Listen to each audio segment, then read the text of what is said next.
mapa de cómo era el trasplante en el 84 y cómo después de que se autorizó como el mejor tratamiento para la enfermedad hepática terminal, agudo-crónica y algunos tumores, pues se ha expandido prácticamente a todo el mundo y más de 80 centros son los que realizan este procedimiento actualmente.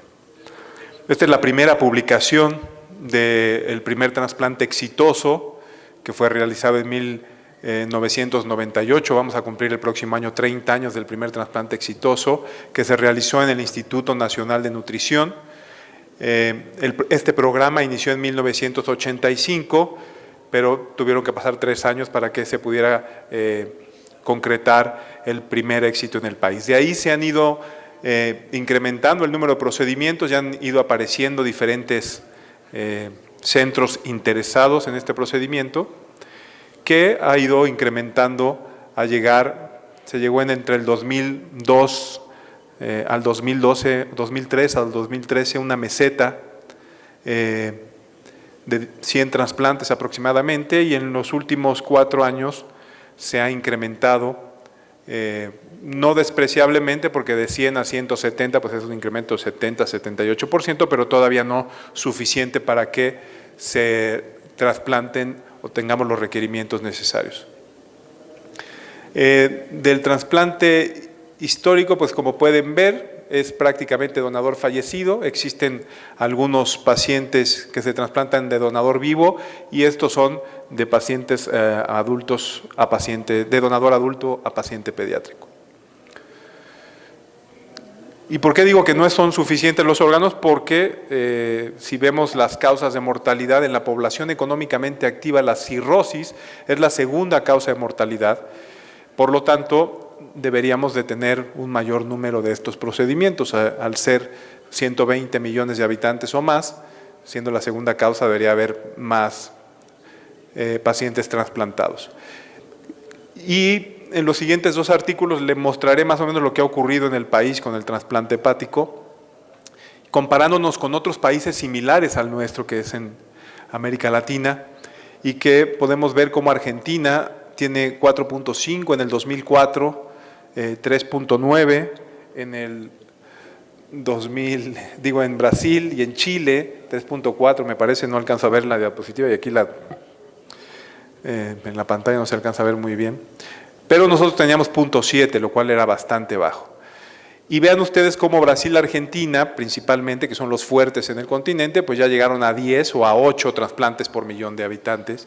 Y México de 0.7 se fue a 1, o sea, prácticamente en 10 años no hicimos absolutamente nada. Mucho depende porque, o la respuesta es porque no se ha estructurado un sistema de asignación, un sistema de procuración eficiente, ni todo lo que eso conlleva, y maquillamos en muchos años el trasplante renal, porque el trasplante renal es de donador vivo, y ahí sí somos el segundo país que más trasplantamos en América Latina, pero el 80% es de donador vivo. Si tuviéramos el donador cadavérico obligado en el riñón, también estaríamos en una situación parecida. Aquí pueden ver que no es homogéneo en el país la tasa de donación, hay algunos que son menos de 3.5 y otros que tienen más de 4.5, esto es de muerte encefálica, no específicamente de donantes que se concrete la donación del hígado, pero sí muestra cómo en algunos lados se ha trabajado mejor y en otros pues falta mucho por hacer, especialmente en el sureste. Otro de los grandes problemas que tenemos en la medicina y específicamente en trasplantes se ve muy afectado, es que no existe un sistema de salud único e integral y por lo tanto estos subsistemas que tenemos como el ISSSTE, como el Seguro Social, como Pemex, la Secretaría de Salud Federal y cada Secretaría de Salud estatal utiliza sus recursos para trasplantar a sus pacientes y para dar las necesidades de trasplantes que requieren sus derechohabientes, y esto no ha fortalecido el que exista un solo recurso para que esos pacientes se puedan trasplantar unificados sin que existan todas estas fracturas al sistema de salud. Y por otro lado, vemos también que hay una inequidad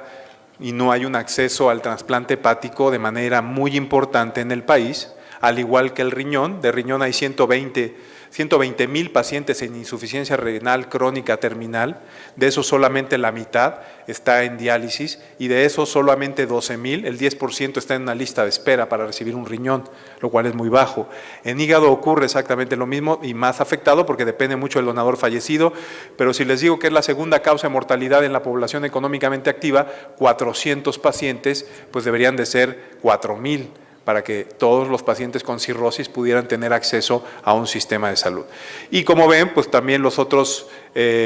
órganos que se ven afectados por que requieren de una donación de donante fallecido, pues también son números muy bajos en la lista de espera, 56 de corazón y de riñón páncreas únicamente 9. La lista de espera se ha mantenido así en hígado por un tiempo ya pues no despreciable, vamos para 10 años con la misma tendencia que se mantiene lineal, no se ha incrementado el número de pacientes que están en lista de espera. Y aquí solamente quiero mostrarles que, si ustedes no la ven, yo menos, pero por lo que puse esta diapositiva es porque aquí, por ejemplo, hospitales privados, ¿cuántos están autorizados para hacer trasplante hepático? 40. De esos 9 tienen actividad. Y tener actividad no quiere decir que tengan un número mínimo, es con que hayan hecho uno, el Senatra los toma como que tiene actividad. En total, hay más de 70 centros para trasplantar pacientes en el país. Si estamos haciendo 170, pues prácticamente tocaría un poquito más de 2 por centro, lo cual no tiene ningún sentido y es otro de los grandes problemas que tenemos específicamente en trasplante hepático. Se hacen más en la Ciudad de México, Jalisco y Nuevo León son los otros estados donde también se realiza con frecuencia el trasplante hepático y no se ha podido desarrollar de manera más importante en otros sitios. Estos normalmente son cirugías itinerantes que realiza algún grupo que va viajando a hacer el procedimiento donde el paciente puede pagar el recurso y no significa que sea un grupo que esté creciendo y que se esté fortaleciendo y con eso al rato tengamos en Sonora, por decirlo así, un programa similar a lo de estos estados o inclusive mayor. Entonces, estos no los tomaríamos, la verdad, mucho en cuenta porque no son centros que estén trabajando, sino que son cirujanos que van y grupos que van a hacer el procedimiento ahí y después se regresan. Y aquí pueden ver cómo la seguridad social está prácticamente pareja con el público y el privado pues también tiene su 24% que no es despreciable y sigue siendo importante porque requiere de alguien con adiestramiento muy importante en la cirugía, en el cuidado del paciente antes y después del trasplante y del anestesiólogo. Y si eso no se cumple y si eso tiene que ser en la madrugada o tiene que ser en días festivos, pues a veces si no está bien estructurado el grupo, pues a la mayoría de los públicos dicen, oye, pues que le llamen a alguien más, pasan y llegan a los privados y estos pues al recibir la remuneración económica, pues se acepta el procedimiento. Estos son los centros con mayor número de trasplante hepático en el país, lo pueden ver y con eso darse una idea de que son muy pocos y por eso también pues el aula muestra el público que son pocos centros, hay poco interés todavía en el país, me parece, sobre este tipo de procedimientos que son muy importantes y que es la mejor terapéutica para los pacientes específicamente cirróticos, pues el trasplante hepático. Esta es una de las publicaciones que saca cada año y cada trimestre el Senatra y pueden ver que en estos 5 centros pues estamos acumulando más del 60, del 70% de los trasplantes del país. ¿Para qué queremos 74 centros autorizados? Y pues hay mezcla de todo, hay de la Secretaría de Salud, está el Seguro Social, aquí está el ISSSTE y privados también.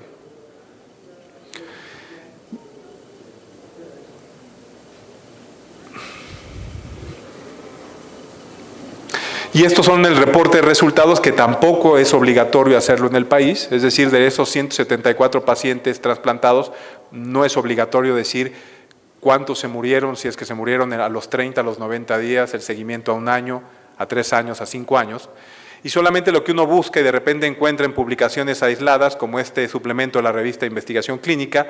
que es un poco injusto porque ponen toda su experiencia desde que arrancaron y no se hace un desglose de cómo han ido mejorando con el paso del tiempo. Es difícil poder tener los resultados, pero eso no nos deja saber cómo nos ha ido y tampoco nos deja tomar decisiones de qué es lo que debemos de hacer en un futuro. Nosotros en el instituto, les decía que en el 85 empezaron los trasplantes, en el 88 fue el primero exitoso y después se fue fortificando lo que es la estructura para que poco a poco se pudieran ir haciendo más trasplantes. Del 2008 empezó a incrementar, a partir del 2013 doblamos el grupo tanto de anestesiólogos como cirujanos como hepatólogos, gente que se ha comprometido bastante con el programa, como el doctor Paulino Leal en anestesia, como el doctor Ignacio García, como el doctor Alan Contreras, que estaré en un momento hablando, un servidor que y gente de coordinación nos han apoyado también en el traslado aéreo, que antes era muy difícil, pero pues con un esfuerzo conjunto hemos podido realizar 50 trasplantes en los últimos 2 años. Este año llevamos 41, el terremoto nos detuvo un mes, esperemos acabar con 45 más o menos, que es el número que pensamos que es adecuado. Ahora lo que queremos es que otros centros pues puedan seguir como ahora también lo están haciendo muy bien en el 20 de noviembre. Mostrarles, como no tengo resultados de los otros centros, les muestro los que tenemos en el instituto. Tenemos donadores muy jóvenes, con muy buenas características, índice de masa corporal, más de 2/3 partes es por traumatismo craneoencefálico, pruebas de funcionamiento hepático pues prácticamente normales. La mayoría de nuestros donadores son donadores ideales. Creo que también ahí hay un punto donde podemos, ya haciendo más procedimientos, empezar a utilizar donadores marginales con mayor frecuencia. Nuestros resultados también en este sentido muestran que si comparamos con lo que te exigen para mantener un programa abierto en Estados Unidos y en Europa, donde hemos hecho la mayoría de los procedimientos, pues tenemos una supervivencia a 1 año que ha bajado un poco aquí, hemos metido pacientes más complejos, pero es alrededor del 93%, 92%, y esto alrededor de 87, 85%, lo cual pues son equiparables a los de otros centros. Lo que les decía, la curva, pues con el paso de los años ha mejorado todo, no solo la técnica quirúrgica, sino la inmunosupresión, la terapia, los anestesiólogos, y estas son las curvas del último periodo del 2008 al 2015. Cada vez trasplantamos pacientes más graves. Virus C sigue siendo la primera opción, el NASH va a serlo dentro de poco también algo frecuente. Y lo único que encontramos significativo cuando comparamos los 3 grupos es el sangrado y el uso de paquetes globulares, entendiendo que también estamos trasplantando pacientes con mayor gravedad, con cirugías múltiples. Ayer les mencionaba el trasplante en lesión de vía biliar, a veces pacientes con trombosis portal grado 3, que tenemos que hacer reconstrucciones. Entonces, pues eso nos ha llevado también a irnos a incrementar un poco la mortalidad, que pues no está mal, que es alrededor del 3%, a lo mejor ahorita está en el 5% a 90 días, pero que se disminuyó de manera muy importante del 2000 al 2007. ¿Qué pasa con la asignación de órganos? ¿Por qué tenemos un problema? Porque la asignación lo dice muy bonito, dice que la gravedad y la oportunidad y el beneficio y la compatibilidad. El problema es que debe de estar dada por la base de datos de los hospitales. Y esto lo decide un comité interno del hospital. Es decir, si yo tengo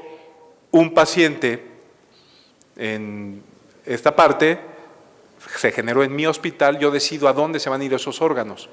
Y yo puedo llamarle a quien yo quiera, porque dentro del mismo sistema de salud, si no hay en el estado, pues a otro estado, y decirle, oye, pues estamos ofertando un hígado, pero este comité no sabe si el donador más grave está acá o está acá, y el hígado se tiene que asignar por gravedad. Entonces, esto lo que necesitamos es que sea en realidad esto, que a través del Senatra, no de ningún comité, el Senatra sea el que tenga en tiempo real la capacidad de asignar los órganos a otros o al centro donde esté el paciente más enfermo. Probablemente va a ser difícil que quitemos las barreras de los sistemas de salud que les mostré, pero si se puede hacer hacia los pacientes más graves de ese sistema de salud, vamos a tener por lo menos un inicio. Ya se hizo este año, en febrero en el instituto, en el curso de trasplante hepático del Instituto Nacional de Nutrición, se juntó al Senatra, a las principales autoridades de los distintos sistemas de salud dedicados al trasplante, y hicimos un consenso de estos 5 puntos, que además con el apoyo de alguien del Centro de Trasplantes de Argentina, que hizo el favor de ayudarnos a estar moderando y revisando estos 5 puntos, donde debe ser lo indispensable para que podamos asignar los órganos. En hígado es muy fácil porque no se necesita un perfil inmunológico, no hay que hacer pruebas cruzadas, con el grupo sanguíneo es suficiente, y si logramos conseguir esto, tener los datos y la frecuencia con lo que hay que enviar los datos, reportar resultados, utilizar el MEL para asignar los órganos, que el carcinoma hepatocelular cumpla con ciertos criterios, si hay otros tumores que entren a las excepciones de MEL, que hay un comité de expertos, al igual para valorar si hay una urgencia nacional, si se debe o no se debe dar ese órgano a ese paciente. Con eso vamos a conseguir que el órgano vaya al más grave. En la actualidad, desafortunadamente, todavía no lo conseguimos. Entonces, los retos son que hay demasiados centros autorizados, que no se le paga lo suficiente al grupo que esté involucrado y quieren que uno lo vea como un hobby, y esto tiene que ser algo completamente profesionalizado para poder avanzar y para poder dar un brinco como lo ha dado Argentina, Brasil y obviamente países de Europa y Estados Unidos. Además hay que compensarle al que cuida al donador y al que utiliza sus recursos para que el donador esté cuidado en terapia intensiva y esté estable y se pueda concretar la donación. A la fecha no lo hacemos. Los resultados y estadísticas nos permitirán ver si el consenso que hicimos es adecuado o hay que hacer modificaciones a nuestro país, regionalizar obviamente para no tener que estar viajando distancias muy importantes, y el comité de hígado podrá realizar modificaciones, las excepciones y la urgencia nacional. En conclusión, pues es una realidad en nuestro país, no hay un acceso, hay una gran, enorme falta de acceso al trasplante hepático, no hay resultados y estadísticas, ya lo mencioné, los centros, no está profesionalizado y la asignación de órganos actualmente y desafortunadamente no es justa y equitativa. Muchas gracias.